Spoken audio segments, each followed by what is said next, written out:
É, quarta-feira. É, quarta-feira. Demorou, hein? Demorou 3 semanas e um dia, mas chegou a volta da Copa do Brasil. Aliás, é ridículo. Mata-mata que não é semana seguinte, né? É meio ridículo isso, mas enfim, é o calendário sul-americano em suas peças, mas chega como for, o Corinthians chega energizado pela Fiel. 32 mil pessoas, 32.450 pessoas assistiram o treino aberto do Corinthians na Neoquímica Arena ontem para o jogo de hoje contra o São Paulo. Aliás, sensacional isso. Eu faço muitas críticas à diretoria do Corinthians por motivos justos, né? E também por motivo justo tem que ser elogiado. Não vai ganhar do São Paulo ou classificar por causa disso, nem vai ser eliminado para o São Paulo por causa disso. Mas o Corinthians é um time do povo, é um time popular, e não é o povo que está sempre presente no estádio. Qualquer medida popular, que lembra que o Corinthians é um time popular, tem todo o meu apoio. Nem tudo que é popular precisa ser popularesco, né? Ou populista.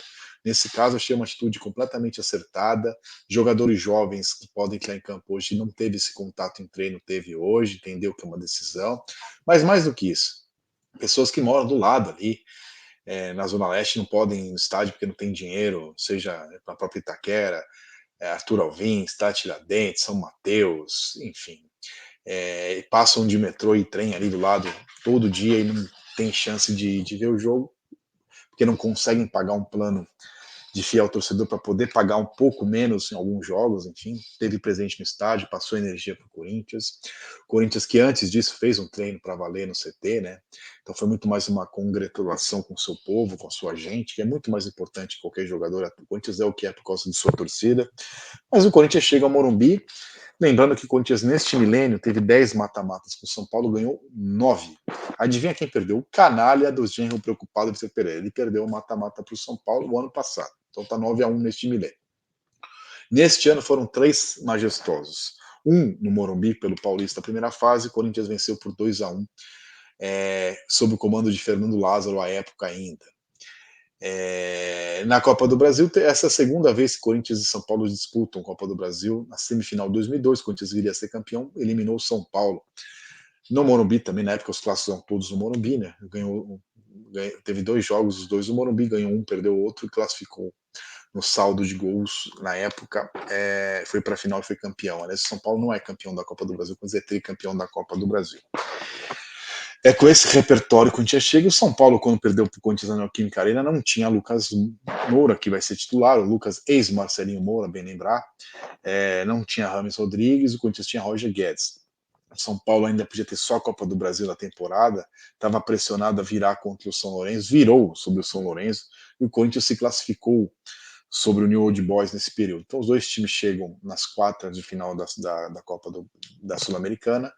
São Paulo só venceu um dos últimos 6 jogos, mas chega com moral pela vitória sobre o São Lourenço, pelo gol do Lucas Lima contra o Flamengo. O Corinthians chega com 8 vitórias e 3 empates, um bom trabalho do Vanderlei, que não é reconhecido por muita gente, que tem má vontade e persegue o Vanderlei. Não acho que o Vanderlei de hoje é o mesmo dos anos 90, que foi o melhor treinador que eu vi, o Luxemburgo do Palmeiras dos anos 90, do Corinthians dos anos 90, do Santos e Cruzeiro do começo dos anos 2000, foi o melhor treinador, tanto que foi para a seleção, para o Real Madrid. Está longe de ser esse treinador de vanguarda, revolucionário, nível primeiro mundo, mas da grande maioria dos treinadores que estavam aqui no Brasil, não fica devendo para quase nenhum deles. E o trabalho dele no Corinthians, que começou muito mal, demorou para acertar, acertou. Ah, mas é a parte tática, não é só gestão. Futebol não é só a parte tática. Diga o Sampaoli, que dizem que é um grande gênio, né? Eu nunca disse isso, viva a memória, né? Mas o cara não conversa com ninguém, as pessoas se dão um soco do lado dele lá e tá tudo certo. Então o Corinthians faz um bom trabalho. Ah, a vantagem do Corinthians não é pequena, é boa. Clássico, você ter um gol de vantagem é uma boa vantagem, mas não é, nunca foi definitiva, né? Um gol de vantagem. O São Paulo é um time grande, vai jogar na sua casa para mais de 60 mil pessoas, o ambiente vai estar todo favorável para o São Paulo, porque como teve todo favorável ao Corinthians no primeiro jogo, porque temos em São Paulo essa aberração, essa coisa estúpida, a torcida única, que é a falência do Estado. Seja como for, o jogo está aberto, o Corinthians tendo pênalti, e por que eu acho que o Corinthians é favorito? Primeiro que a história entra no confronto, né? O Corinthians tem mais vitórias que o São Paulo no Morumbi, tem mais vitórias que o São Paulo em qualquer fase, em qualquer estádio, tem mais vitórias que o São Paulo neste ano, tem mais vitórias em mata-mata. Só que é um jogo, é um clássico. O São Paulo, apesar do repertório recente do Corinthians, teve melhores momentos na temporada que o Corinthians. O Dorival faz um bom trabalho. E é futebol, né? Futebol é jogo, é mata-mata, é clássico, o jogo é jogado, né? Agora temos que ver o que vai acontecer. E o ano passado o Flamengo foi campeão da Copa do Brasil após eliminar o São Paulo e ganhar do Corinthians nos pênaltis na final, depois de 2 empates. A época o Flamengo era muito favorito, como hoje era também, hoje é. Mas o que está acontecendo no Flamengo é que ainda tem que passar pelo Grêmio, tem a crise no Flamengo, crise de pugilato que está afetando o Flamengo, faz o vencedor do jogo de hoje, seja Corinthians, seja São Paulo, chegar aí com moral aí para tentar vencer a Copa do Brasil, olhando pelo menos de igual para igual, ainda que vai demorar quase um mês para ter esse jogo, tá certo, gente? Eu espero de verdade que seja um grande jogo. Acabou a partida, tem live aqui no canal logo em seguida, assim que acabou lá parar. Durante o jogo, transmissão e pré-jogo, a gente também transmite no canal Blog do Vitão, inscreva, ative o sininho em parceria com a Rádio Garangão. Acabou, a gente faz a live para vocês aqui sem problema nenhum. Espero que seja uma live feliz de classificação, mas ganhando, perdendo, empatando, teremos live. Por que eu acho o Corinthians favorito? Nesses clássicos de torcida única, essa estupidez paulistana, o mando de campo tem uma importância muito maior do que tinha antigamente. E no futebol paulista, o clássico que o mando de campo mais influencia tem sido majestoso. Né? O Corinthians vence no Allianz Parque, o Palmeiras vence em Itaquera, na Neoquímica Arena, o Corinthians vence na Vila, o Santos venceu. Agora o São Paulo jamais venceu na Neoquímica Arena, 0 vitória. E o Corinthians, que tem mais vitórias que o São Paulo no Morumbi, a freguesia de São Paulo é gritante na história, inclusive em decisões, não decisões. Só que desde que inventaram essa palhaçada, torcida única, que o estádio do São Paulo virou realmente do São Paulo, até porque quando tinha duas torcidas, não dava para o Corinthians sempre tinha mais torcida que o São Paulo, a vida inteira. Aí tiveram que inventar uma regra lá para ser meio a meio para igualar, depois 10%.